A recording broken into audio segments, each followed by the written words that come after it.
출근길, 창밖을 스쳐 지나가는 풍경은 어제와 다르지 않습니다. 반복되는 지하철 소리, 익숙한 동료의 인사, 바쁜 듯 무표정한 사람들 사이를 지나며 문득 이런 생각이 드는 날이 있습니다. 나는 지금 어디쯤 와 있는 걸까? 이렇게 살아도 괜찮은 걸까? 하루하루 바쁘게 달리고 있지만 정작 내가 어디를 향하고 있는지 모르겠는 기분. 나만 혼자 제자리 걸음을 하고 있는 것 같은 막막함. 하지만 이런 질문이 드는 것 자체가 나쁜 신호만은 아닙니다. 그것은 잠시 멈춰 쉬라는 내면의 속삭임일 수도 있으니까요. 성장이라는 건 꼭 대단한 성취나 겉으로 보이는 변화만을 의미하지 않아요.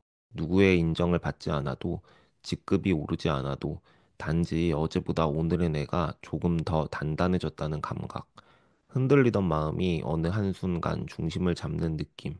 그게 바로 성장입니다. 오늘은 성장이 멈춘 직장인에게서 공통적으로 나타내는 징조들에 대해 이야기해 보려 합니다.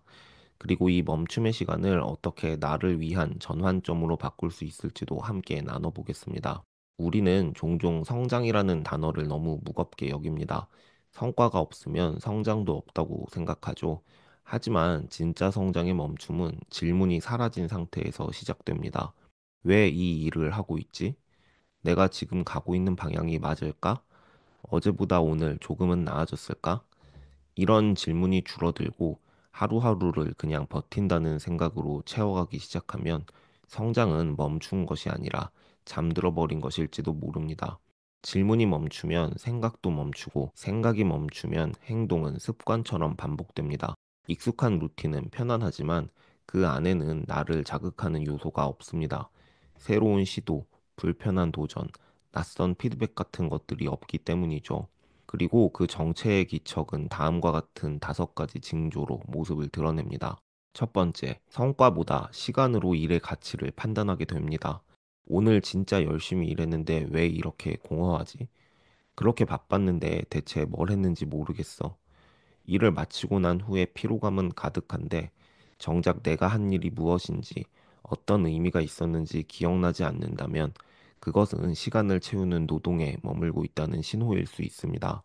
성과 중심의 일은 나를 깨어있게 하고 시간 중심의 일은 나를 무감각하게 만듭니다. 이럴 때 필요한 건 아주 작고 구체적인 목표 하나입니다. 오늘 하루의 시작을 오늘 반드시 마무리하고 싶은 일 한 가지로 열어보세요. 그것이 작든 크든 명확한 의도가 하루의 질을 바꿔줍니다. 그렇게 매일 작은 완성을 축적하다 보면 일과 삶의 리듬은 점차 회복됩니다. 두 번째, 피드백이 줄어든다거나 아예 사라집니다. 처음엔 누가 뭐라 하지 않아서 편하게 느껴질 수 있어요. 내 방식대로 일할 수 있으니까요. 그런데 어느 순간 이런 기분이 듭니다. 아무도 내 일에 관심이 없구나. 피드백이 없다는 건 기대가 사라졌다는 뜻이기도 합니다. 고정된 역할 속에서 내가 더 성장하길 바라는 사람도 내 시도에 기대를 거는 사람도 없다면 나는 그 자리에 머물게 되겠죠. 이럴 때는 내가 먼저 피드백을 청해야 합니다. 이번에 제가 이런 식으로 시도해 봤는데 혹시 다르게 보신 점이 있을까요? 누군가의 시선을 통해 나를 다시 들여다보는 일. 그것이 성장의 두 번째 문을 여는 열쇠입니다. 세 번째, 세상 모든 것이 다 아는 이야기처럼 들립니다. 책을 펼쳐도 강의를 들어도 회의를 해도 이건 다 아는 얘긴데 라는 생각이 먼저 든다면 그건 정말 알고 있는 걸까요? 아니면 그냥 익숙한 단어의 지루함을 느끼고 있는 걸까요? 진짜 아는 것은 실천 속에 있습니다. 한 번이라도 행동으로 옮긴 사람만이 안다고 말할 수 있습니다. 익숙한 문장 한 줄이라도 오늘 내가 직접 실천해 보는 것, 그 사소한 시도가 나를 다시 움직이게 만듭니다. 네 번째, 기록이 없습니다. 하루 동안 회의를 몇 번이나 했고, 어떤 결정을 내렸으며, 어떤 사람과 어떤 이야기를 나눴는지 그 모든 것을 머릿속에서 흘려보내고 나면 내 하루는 그저 스쳐 지나간 장면처럼 희미해집니다. 기록은 생각의 흔적입니다. 나의 판단과 감정, 실수와 통찰을 남기는 일이죠. 기록하지 않으면 기억되지 않고 기억되지 않으면 성장도 없습니다. 오늘 하루 실수 하나, 배운 점 하나, 개선할 점 하나, 딱 3줄만 적어보세요. 그것만으로도 다음날의 내가 조금은 더 선명하게 보일 겁니다. 다섯 번째, 내가 왜 이 일을 하고 있는지 모르겠다는 생각이 듭니다. 처음엔 분명 설렘이 있었을 텐데 지금은 그저 시켜서, 책임이 있어서, 또는 먹고 살기 위해서. 이유가 희미해지면 업무는 언제든 무의미해집니다. 일과 나 사이의 의미를 회복하려면 단 10분이라도 동료와 혹은 상사와 대화를 나눠보세요.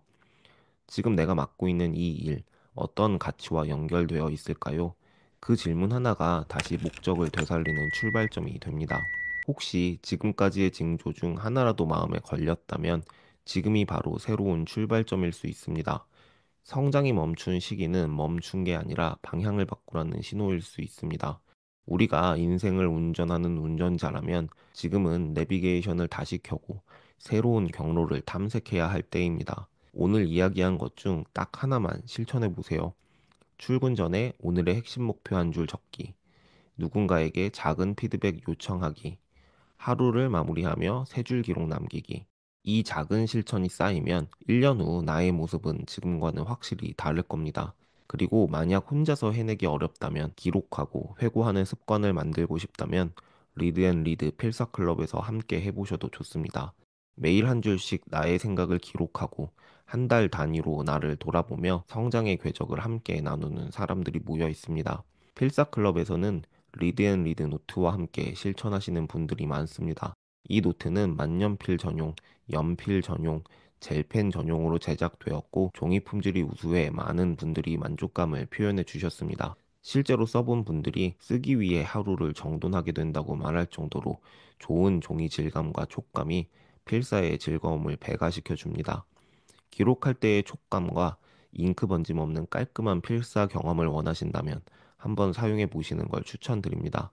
영상 설명란에 신청 링크와 안내가 있으니 궁금하신 분들은 꼭 확인해 보세요.